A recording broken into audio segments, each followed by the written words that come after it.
성경에서 예언자들의 역할을 보면 굉장히 흥미로운 사실 하나가 이스라엘 사람들에게 가장 융성했던 때, 그때가 공교롭게도 우상 숭배가 팽배했던 때와 겹치는 경우들이 있습니다. 그러면 그때는 유독 예언자들이 많이 나와서 하나님께서 하시는 은혜를 그리고 심판을, 하나님의 마음을 이스라엘 백성들에게, 왕에게 전합니다. 또 한 가지 특별한 것이 무엇이냐면, 그럴 때 강대국이 또 융성하게 됩니다. 그러면 그 강대국에 대해서 또 예언하는 사람들이 나타납니다. 요나와 나훔이 각각 니느웨, 아수르의 수도였던 니느웨, 아수르라는 나라이죠. 그 나라를 위해서, 그 도시를 향하여서 예언을 하게 되는데, 요나가 예언했던 때도 아수르가 막 일어나서 가장 이제 세력을 떨칠 한참 때, 이제 신흥발흥해서 막 주위에 있는 국가들을 점령해 나가고 이스라엘과도 전쟁에 있고 막 그랬던 시기에 요나가 예언을 했다면, 이 나훔은 그야말로 니느웨의 아수르의 가장 절정인 시대에 하나님께서 나훔이라는 사람을 통하여서 니느웨에게 경고하시는 말씀으로 이루어져 있습니다. 여러 정세들을 생각해 보면, 국가들을 비교해 보면 아수르에게 이런 심판의 날이 올까? 이 상상하기 어려운 시기에 하나님께서는 나홈이라는 사람을 통하여서 그들을 경고하시고 하나님께서 하시는 계획에 대해서 알게 하여 주시는데, 이 말의 대상자, 이 예언의 대상자로 이야기하면 니느웨고 아수르이지만, 실제로 이 말씀을 읽는 사람, 그리고 이 말씀을 읽어서 마음속에 하나님께서 하시는 어떤 깨달음을 얻도록 그렇게 대상이 되어 있는 사람이 달라요.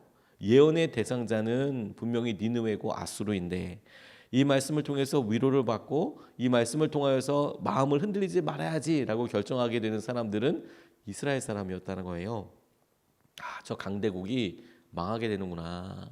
지금은 저렇게 웅성해 보여도, 그런데 하나님께서 저들을 반드시 심판하실 것이고, 그 심판하신 다음에는 아무것도 아니게 될 거구나. 그렇게 이야기를 하는 내용입니다. 그런데 공교롭게도 요나가 예언을 했을 때에는 니느웨가 왕서부터 시작해서 모든 사람들이 싹 다 회개하고 돌아오게 돼요. 근데 나훔이 했을 때에는 아무런 반응이 일어나지 않습니다. 그래서 하나님께서 우리에게 이런 모습을 통하여 도전하시는 그런 말씀이 있겠다라고 생각하게 됐어요.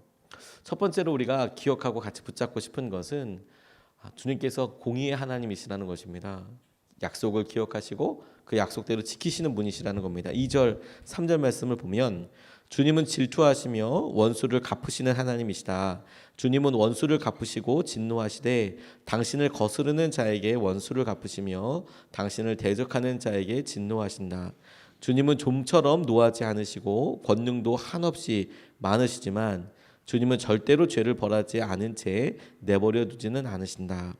회오리 바람과 폭풍은 당신이 다니시는 길이요 구름은 발밑에 서있는 먼지이다. 이렇게 이야기하고 있습니다. 저는 이 나홈서를 묵상하면서 요나를 떠올리게 됐어요. 요나가 하나님의 말씀을 듣고 그래도 반쪽짜리 순종이지만 니느웨 성을 돌아다니면서 3일 되는 니느웨에서 하루 전도했음에도 불구하고 니느웨 사람들이 다 회개하고 돌아왔잖아요. 근데 그것을 요나가 굉장히 섭섭해했습니다. 그리고 하나님께 분노하는 장면이, 막 화를 내는 장면이 나옵니다. 나 이럴 줄 알았습니다. 하나님 선하신 분이셔서 이 회개해서 이 사람들 돌아보고 이렇게 심판이 안 되고, 나 이럴 줄 알았습니다 라고 막 화를 내는 부분을 떠올리게 됐어요. 마치 그런 것처럼 하나님께서 이 나홈을 통해서 다시 한번 경고하시고 말씀하시는데, 그런데 이 요나의 화는 하나님을 향해서 말했던 것의 대답인 것처럼 하나님께서 말씀하시는 것이 무엇이냐면, 나는 죄진 것을 가만히 놔두지 않는다. 나는 반드시 이것을 심판한다. 이렇게 이야기하고 계시는 거예요. 요나의 메시지를 듣고 회개하였기 때문에 그들의 목숨을 건졌는데, 이제는 니느웨 사람들이 회개하였을 때 주님은 은혜를 베푸시지만 그것이 끝난 게 아니라 새로운 기회를 받은 거였어요. 다시 시작할 수 있는 기회, 죄를 싸워서 이길 수 있는 기회, 이런 기회를 주신 거였거든요. 그런데 그것을 잊어버렸어요, 이 사람들이.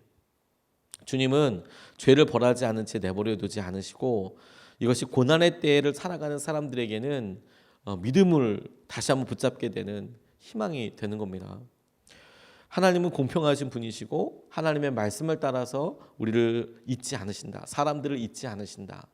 그러니까 잘 사는 사람 중에서 어떻게 잘 사는지, 악한 사람들이 잘 사는 것에 대해서 부러워하지 말아라. 악한 사람들이 성공하고 그들이 하고 있는 계획에 대해서 비교하지 말아라. 그들을 하나님께서 다 기억하고 계신다. 하나님께서 이끌어주시는 은혜를 따라서 똑같이 하나님께서 갚아주신다. 하나님이 적어도 이런 불공평하다고, 공평하지 않다고 생각하는 이 시기를 기억하고 계셔서 말씀하고 계신다는 것이 이스라엘 백성들에게는 얼마나 커다란 위안이 되며, 또 실제로 그 나라의 역사를 보면 하나님이 말씀하신 대로 아수르를 완전히 도말하여 버리시고 그들 가운데 하나님께서 어떻게 이기셨는지, 이 말씀을 이루셨는지 보여주시는 것이 이후의 사람들에게는 커다란 또 위로와 하나님 정말 말씀을 이루시는 분이셔, 이렇게 깨닫고 의지하게 되는 것이죠. 여러분, 악한 자를 부러워하지 마십시오.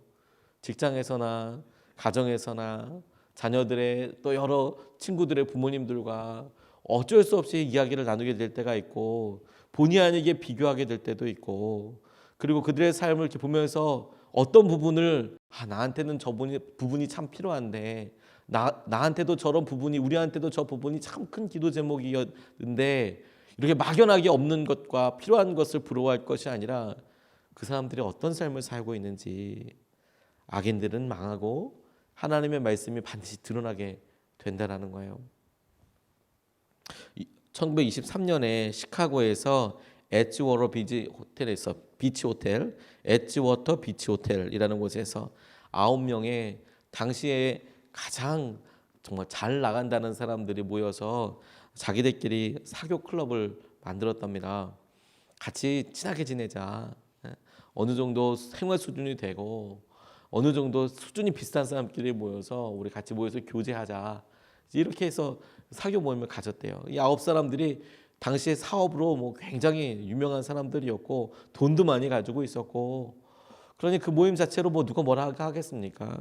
그런데 그들이 신분과 뭐 비싼 사람들 모여서 이렇게 보내지만, 문제는 그 내용을 보면 아주 뭐 방탕하고 환락의 세월을 보내는 거였어요. 9명이서 모여서 뭐 그냥 말할 수 없는 일들 다 하고 그렇게 있는 겁니다. 다른 사람들 보기엔 세상 부러워할 수 없을 것 같은, 저렇게 살 수 있나 싶을 정도로 정말 돈을 가지고 할 수 있는 모든 일들 다 하고, 근데 그 내용이 뭐 선하고 좋은 일 하자는 게 아니라 자기들이 보기에 아주 좋은 거, 쾌락과 이런 환락에 그 돈을 다 쓰면서 막 행복하게 보내는 것처럼 이렇게 한 것이죠. 그런데 그 후로부터 25년 후에 이 사교클럽 회원이었던 9명의 인생이 어떻게 변했는지 사람들이 추적을 해서 이렇게 본 거예요.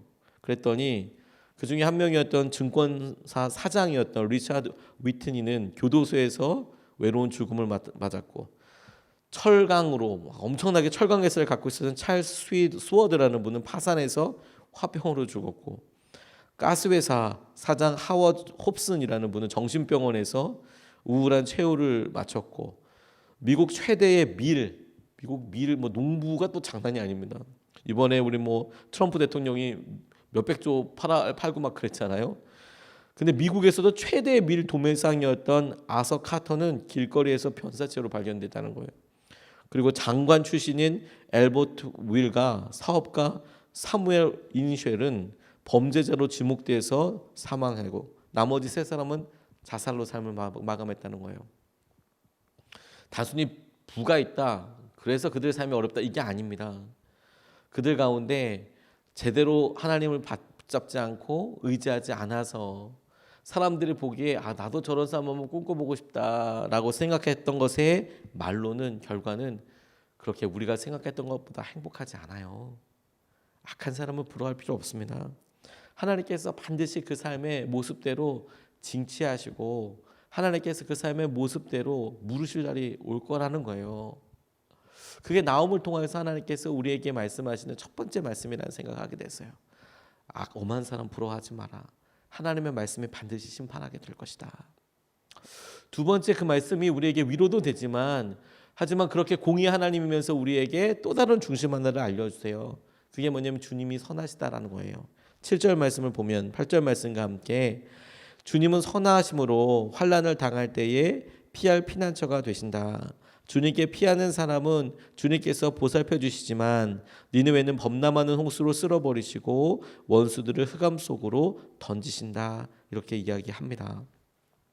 우리 앞에서 하나님께서 기뻐하지 않는 사람들을 심판하시고 그리고 그 사람들 통하여서 일어나게 되는 일이 주님께서는 공의의 하나님이신 것, 말씀하신 것을 반드시 이루시는 분이시라는 것과 함께 그 무엇을 통해서 당신의 사랑하는 사람들, 당신을 의지하는 사람들을 깨어있게 하시는 거예요.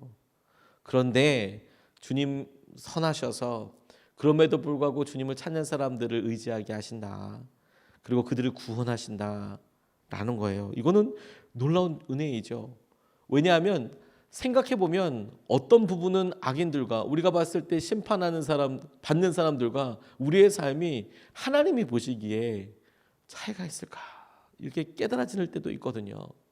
정말 차이가 있을까?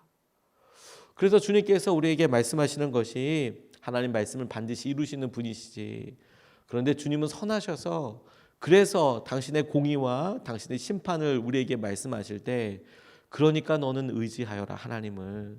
그러니까 너는 하나님의 선하심을 바라보아라. 그러니까 너는 하나님께서 하시는 은혜 가운데 붙잡힌 바 되어라. 이렇게 말씀하시는 거거든요.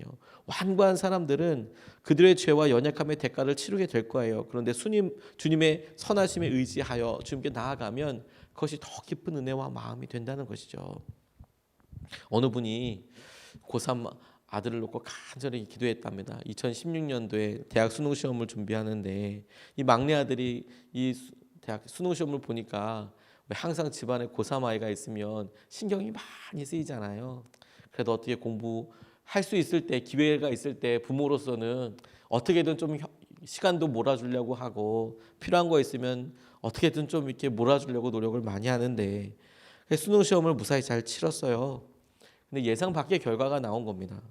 평소 실력보다 아주 훨씬 낮은 점수를 받은 거예요. 안타깝게도 아유 이거 시험 잘 봤으면 참 좋았을 텐데 이게 뭐 재수를 해야 될 만큼 그렇게 조금 본인이 원하는 점수가 나오지 않으니까 이 엄마가 너무 속상한 거예요. 마음이 아유 시험 봐서 이렇게 한 해를 아이만 고3으로 보내는 게 아니라 엄마도 고3으로 보냈는데 이제 막내라고 시작해서 이제 이 아이만 끝나면 되겠다 이러고 다 쏟아부었는데 이 시험을 못 보니까 너무 처음에는 낙심이 되고 힘들더래요. 그런데 그냥 마음을 막 추스리기 너무 힘들었지만 입술의 고백, 마음의 고백은 이렇게 했답니다. 주님 감사합니다. 주님은 선하시고 주님의 인자하심은 영원합니다. 아이가 이렇게 시험 잘못 봤다고 점수가 나왔는데 주님 선하시고 주님께서 영원하신 인자하시면 영원하시니까 그리고 감사를 드렸대요. 아들의 수능 시험 대학 입학 여부와 상관없이 주님의 성품은 변함이 없으시니까 이 사실을 알기에 이 아들의 재수 기간에도 주님께 마음을 정하고 소망을 주게 기도하게 되더래요. 그런데 2017년 이제 아이가 재수하고 있는데 이번에는 동생이 뇌졸중으로 병상에 눕게 되었다는 겁니다. 오빠도 아니고 동생이 또 그렇게 하니까 젊은 나이 아니겠습니까? 비교적 마음이 또 말할 수 없이 힘들죠. 말할 수 없이. 그럼에도 불구하고 기도함으로 마음속에 순간순간 이게 뭔가 왜 이렇게 어려운 일들이 계속 연달아서 내게 생기는 건가 이렇게 막 생각이 드는데 그런데도 기도함으로 계속 이 마음의 어둠의 공격을 계속 대적하면서 기도했다는 거예요. 만약 내가 원망하고 절망하면 이게 어떻게 될 건가. 그리고 그 시기를 그렇게 그냥 감사하고 주님 선하시지 그럼에도 불구하고 주님의 뜻이 있을 거야 이렇게 이야기했더니 아마 그냥 그렇게 얘기하지 않고 절망 가운데 있고 원망 가운데 있었으면 동생을 돕지도 못하고 자기도 쓰러졌을 것이다라는 생각을 하게 됐다는 거예요. 지금 동생이 도움이 필요한데 내 아들 이거 지금 재수시키면서 순간순간 가가지고 병원에 가서 동생도 돕고 근데 이거 할 수 있었을까? 이 체력으로도 안 되고 마음으로도 안 되고 이거 힘들어서 이거 할 수 있었을까? 그래서 하나님께서 고난과 어려움 가운데 있는 것 같지만 오히려 그런 기간들을 내가 감사로 주님이 선하신 것을 내가 붙잡고 나아가게 되니까 오히려 더 명확하게 주님의 은혜를 깨닫게 되더라는 것이죠. 그래서 더 주님의 놀라운 은혜를 깊이 있게 알고 그것 하나님께서 하신 은혜 가운데 열매로 맺게 되더라. 이렇게 간증하시는 것을 읽었어요. 우리가 잘 아는 조나단 에드워드라는 아주 유명한 부흥사가 있습니다. 미국의 초기 부흥 운동을 이끌어갔던 사람 중에 하나 조나단 에드워드라는 분이 계셨는데 이분이 설교자로 너무 유명했어요. 많은 사람들이 회심하고 불같이 일어나는 부흥의 핵심이 되었던 사람입니다. 근데 그의 죽음이 너무 안타까웠어요. 1758년에 몇 주간 집을 떠났는데 이 기간이 이 프린스턴 대학의 학장직을 맡기 위해서 잠깐 떠나 있는 거였는데 2월 13일에 천연두 예방주사를 맞았대요. 예방주사를. 근데 지금도 그렇지만 이 예방주사라는 게 맞고 나면 그 증상이 조금 처음에는 일어나거든요. 그래서 그걸 이겨나가면서 내성이 생기고 이렇게 이기는 거 아니겠습니까? 그래서 예방주사를 맞았대요. 천연두 예방주사를. 그런데 이 치료제가 독약이 됐어요. 그래서 3월 22일 날 천연두 예방주사 맞은 이후에 한 달 동안 아파하다가 죽음을 맞은 거예요. 그냥. 그것도 가족의 품이 아니라 그 프린스턴 대학에 있는 보스턴에서 그렇게 하다가 가족들과 떨어서 객사를 하게 된 거예요. 멀리 한참 부흥과 은혜에 놀라운 설교자로 쓰임 받고 있을 때 나이도 젊었습니다. 54살. 나이도 젊었어요. 그가 사역했던 거 생각하면 어이구야 이거 뭐 10년이나 20년이나 30년 한참 불꽃같이 사역을 할 수 있을 텐데 54살에 건강했던 사람이 예방주사 맞고 허무하게 하나님께 돌아가게 됐어요. 그런데 이 조나단 에드워드한테 자녀가 10명이나 있었답니다. 아내와 10명의 자녀가 있었는데 이 남편의 사망 소식을 접한 이 사라 에드워드가 아내가 딸 아이에게 이런 편지를 썼대요. 딸 아이에게. 무슨 말을 할 수 있을까? 거룩하시고 선하신 하나님이 우리 위에 먹구름을 들이우셨구나. 주권자의 막대기에 입 맞출 수 있다면, 그리고 우리 손으로 우리 입을 막을 수 있다면 좋으련만. 주님이 행하신 일이구나. 주님은 지금까지 내게 주님의 선하심을 사모하게 하셨단다. 그래서 그렇게 오랜 세월 너희 아버지를 우리 곁에 주셨지. 그는 떠나갔지만 나의 하나님은 살아계시고 그분은 내 마음에 계신다. 내 남편 너희 아버지 그가 우리에게 남긴 유산은 정말로 놀랍구나. 우리 모두는 하나님께 드려진 존재들이다. 나도 그렇게 드려진 존재요. 그렇게 드려졌음이 기쁘구나. 너희의 사랑하는 엄마 사라 에드워드. 내가 절망하지 않고 고난과 어려움 가운데 선하심을 붙잡게 되었더니 하나님께서 이 조나단 에드워드의 자녀들을 놀랍게 주의 은혜와 기쁨의 통로들로 쓰시더라는 거예요. 그래서 나중에 이 조나단 에드워드의 가게가 이 자녀들이 어떻게 살았나, 이들 가운데 많은 정치가들이, 학자들이, 존경받는 사람들이 나오고 하나님께서 그들을 통해서 축복하여 주셨던 것을 보면 그가 선하심을 의지하고 믿고 나아가는 것을 통해서 하나님께서 저들을 보호하시더라는 것이죠. 세상이 흉흉합니다. 그런데 하나님은 선하세요. 하나님께서 주시는 은혜와 마음이 우리에게 여전히 실제가 됩니다. 이 선하신 주님을 붙잡던 거예요. 오늘 두 가지 말씀을 같이 나눴어요. 첫 번째는 주님은 공의의 하나님이시죠. 절대 잊어버리지 않으세요. 그러니 우리에게 하나님께서 도전하시고 이끄실 때 우리가 회개하는 기회, 하나님께서 우리를 붙잡아 주시고 인도해 주시는 기회를 잡아야 한다는 거예요. 두 번째, 주님은 선하세요. 그렇기 때문에 주님께서 우리 가운데 인도하여 주시는 것을 우리가 보고 누릴 수 있도록 선하신 주님을 의지하고 나아가는 그렇게 되는 것입니다. 이것을 붙잡고 두 번 나눠서 기도하겠습니다. 두 번째 기도가 끝나고 난 다음에 자연스럽게 우리 한몸 기도회로 이어지고, 그리고 오늘은 안수하지 않도록 하겠습니다. 우리 첫 번째 기도 제목은